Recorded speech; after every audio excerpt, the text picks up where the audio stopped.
আপনাদের সবাইকে জয় যিশু। আমাদের চ্যানেল বাংলা বাইবেল স্টোরি ও মোটিভেশনাল স্টোরিতে আপনাদের সবাইকে স্বাগত। যদিও আমরা বাইবেল স্টোরি বলছি, কিন্তু মনে রাখবেন এগুলো সব সত্য ঘটনা। প্রিয়, এই কাহিনী স্বর্গরাজ্যের, যাকে এক বিয়েবাড়ির সঙ্গে তুলনা করা হয়েছে। আর সেই বিয়েবাড়ির বর হচ্ছেন খ্রিস্ট। বাইবেল বলছে একদিন তিনি আসবেন তার কনেদের নিয়ে যাওয়ার জন্য, আর মণ্ডলী হচ্ছে তার কনে। কিন্তু প্রশ্ন হচ্ছে, তিনি যখন আসবেন তিনি কি সবাইকে প্রস্তুত দেখতে পাবেন? প্রিয়, প্রভু যীশু একটি সুন্দর উপমার মাধ্যমে এই বিষয়ে তুলনা করেছেন। তিনি তার কনেদের 5 জন নির্বুদ্ধি ও 5 জন সুবুদ্ধি মহিলার সঙ্গে তুলনা করেছেন, যেখানে 5 জন প্রস্তুত হয়ে ও 5 জন অপ্রস্তুত হয়ে তার জন্য অপেক্ষা করছিল। আর আজকে আমি সেই বিষয় নিয়ে আপনাদের সঙ্গে আলোচনা করব। তাহলে চলুন প্রিয়, ভিডিও শুরু করি। এটি সেই সময়ের কথা যখন প্রভু যীশু তার শিষ্যদের যুগের শেষের দিনগুলোর বিষয়ে শিক্ষা দিচ্ছিলেন। তিনি তাদের শেষের দিনের ভীষণ কষ্টের কথা এবং মনুষ্যপুত্র কীভাবে আসবে ও মনুষ্যপুত্র কখন আসবেন, এই সমস্ত কথা তিনি তাদের জানালেন। তখন তিনি 10 কুমারীর এই গল্পের দ্বারা মনুষ্যদের কিভাবে তার জন্য প্রস্তুতি নেওয়া উচিত সেই বিষয়েও জানালেন। তিনি বললেন, স্বর্গরাজ্য এমন 10টি কুমারীর তুল্য হইবে, যাহারা আপন আপন প্রদীপ লইয়া বরের সহিত সাক্ষাৎ করিতে বাহির হইল। তাহাদের মধ্যে 5 জন ছিল নির্বুদ্ধি আর 5 জন সুবুদ্ধি ছিল। কারণ যাহারা নির্বুদ্ধি তাহারা আপন আপন প্রদীপ লইল, সঙ্গে তৈল লইল না, কিন্তু সুবুদ্ধিরা আপন আপন প্রদীপের সহিত পাত্র করিয়া তৈল লইল। আর বর বিলম্ব করাতে সকলে ঢুলিতে ঢুলিতে ঘুমাইয়া পড়িল। প্রিয়, এই উপমাটিতে যে প্রদীপের কথা বলা হয়েছে তাকে আমাদের অন্তরাত্মার সঙ্গে তুলনা করা হয়েছে, এবং যে তেলের কথা বলা হয়েছে তাকে আমাদের বিশ্বাসের সঙ্গে তুলনা করা হয়েছে। এখানে যে অতিরিক্ত তেলের কথা বলা হয়েছে তা হলো বিশ্বাসের পরিপূর্ণতা। প্রিয়, বাইবেল বলছে খ্রিস্টের আগমন কখন ঘটবে সেই বিষয়ে কেউ জানে না, স্বর্গদূতেরাও জানে না, এবং পুত্র নিজেও জানে না, কেবলমাত্র পিতা জানেন। প্রিয়, 10 কুমারীর এই উপমাটি একজন বিশ্বাসীর জন্য খুবই গুরুত্বপূর্ণ।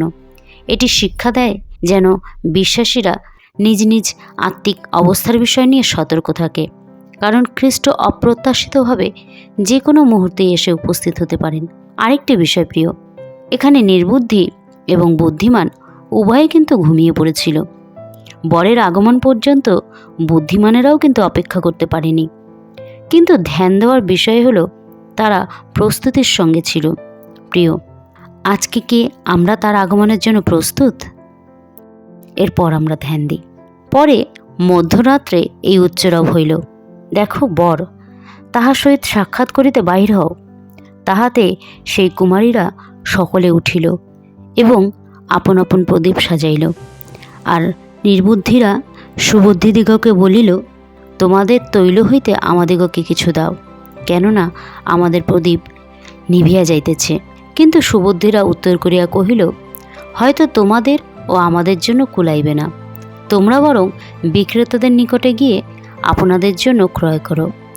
তাহারা ক্রয় করিতে যাইতেছে, ইতিমধ্যে বর আসিলেন, এবং যাহারা প্রস্তুত ছিল তাহারা তাহার সঙ্গে বিবাহবাটিতে প্রবেশ করিল, আর দ্বার রুদ্ধ হইল। শেষে অন্য সকল কুমারীও আসিয়া তাহাকে কহিতে লাগিল, প্রভু প্রভু, আমাদিগকে দ্বার খুলিয়া দিন। কিন্তু তিনি উত্তর করিয়া কহিলেন, তোমাদিগকে সত্য কহিতেছি, আমি তোমাদিগকে চিনি না। অতএব জাগিয়া থাকো, কেননা তোমরা সেই দিন বা সেই দণ্ড জানো না। প্রিয়, বিয়েবাড়িতে যখন বর আসে তখন যেমন বিয়েবাড়ির এবং আশেপাশের সমস্ত লোক জানতে পারে যে বর এসেছে, আমাদের প্রভুর দ্বিতীয় আগমনও তেমনি হবে। বিয়েবাড়িতে বর আসলে যেমন চারিদিকে বর এসেছে রব ওঠে, তেমনি তার আগমনের সময়ও চারিদিকে উচ্চরব শোনা যাবে। তার আগমন কবে হবে সেটা কেউ জানে না, কিন্তু তার আগমন যখন হবে তখন প্রত্যেকটি চক্ষু তাকে দেখবে। প্রিয়, এখানে সুবুদ্ধি এবং নির্বুদ্ধির মধ্যে যে পার্থক্য দেখানো হয়েছে তা হলো, নির্বুদ্ধিরা বরের আগমন সম্পর্কে সতর্ক ছিল না। খ্রিস্ট যে সত্যিই আসবে সে বিষয়ে তাদের বিশ্বাসকে দৃঢ় করতে পারেনি। আজকাল মণ্ডলীতে এমন অনেক লোক দেখতে পাওয়া যায় যারা মণ্ডলীতে আসে শুধুমাত্র সুস্থতা এবং আশীর্বাদের জন্য। ব্যক্তিগতভাবে ঈশ্বরের সঙ্গে তাদের কোনো সম্পর্ক নেই। না তো তারা বাক্যপাঠ করে, না তো তারা প্রার্থনায় সময় কাটায়। প্রিয়, আপনি যদি বাক্যপাঠ এবং প্রার্থনা না করেন তবে আপনি নির্বুদ্ধিদের দলে গণিত হবেন। গল্পে প্রস্তুতি নির্বুদ্ধিরাও নিয়েছিল, কিন্তু অনিশ্চয়তার সঙ্গে। একজন ব্যক্তির মধ্যে অনিশ্চয়তা তখনই দেখা যায় যখন সে ঈশ্বরের সঙ্গে সময় কাটাবে না। প্রভু যীশু বেশ কয়েকটি জায়গায় তার ফিরে না আসা পর্যন্ত বিশ্বস্ততা এবং সতর্কতার সঙ্গে জেগে থাকার প্রতি গুরুত্ব দিয়েছেন। প্রিয়, এখানে সতর্কতার কথাটা এই কারণে বলা হয়েছে, কেননা অনেকেই তার নাম নিয়ে আসবে এবং আমাদেরকে ভোলানোর চেষ্টা করবে, তাই সতর্ক থাকবেন। এই ঘটনা আমাদের আরেকটি শিক্ষাও দেয়, তা হলো মণ্ডলীর বিরাট একটি অংশ তার জন্য অপেক্ষা করবে তা নয়, এবং মণ্ডলীর সবার মধ্যে বিশ্বাস তৈরি হওয়া পর্যন্ত খ্রিস্টও যে অপেক্ষা করবেন তাও নয়। প্রিয়, প্রত্যেকের বিশ্বাসকে ব্যক্তিগতভাবে যাচাই করা হবে, আর যাদের মধ্যে তিনি বিশ্বাস দেখতে পাবেন না, এই উপমার শেষে তিনি তাদের জন্য একটা কথা বলেছেন। সে সময় তিনিও তাদেরকে বলবেন, আমি তোমাদেরকে চিনি না। তাই প্রিয়, আপনার বিশ্বাসে দৃঢ় থাকুন। যদি বিশ্বাসে দুর্বল হয়ে পড়েছেন তাহলে তিনি আপনার জন্য যা কিছু করেছেন তা স্মরণ করুন এবং আপনার বিশ্বাসকে মজবুত করুন, যেন খ্রিস্ট তার আগমনের সময় সবাইকে সাদরে গ্রহণ করতে পারেন। প্রিয়, তাকে ব্যক্তিগতভাবে না জানার অর্থ হলো তার আগমনের সময় তার রাজ্য এবং তার উপস্থিতি থেকে বাদ পড়া। আশা করছি প্রিয়, এই ভিডিও দ্বারা আপনারা আশীর্বাদ পেয়েছেন। ভিডিও ভালো লাগলে লাইক করবেন, শেয়ার করবেন।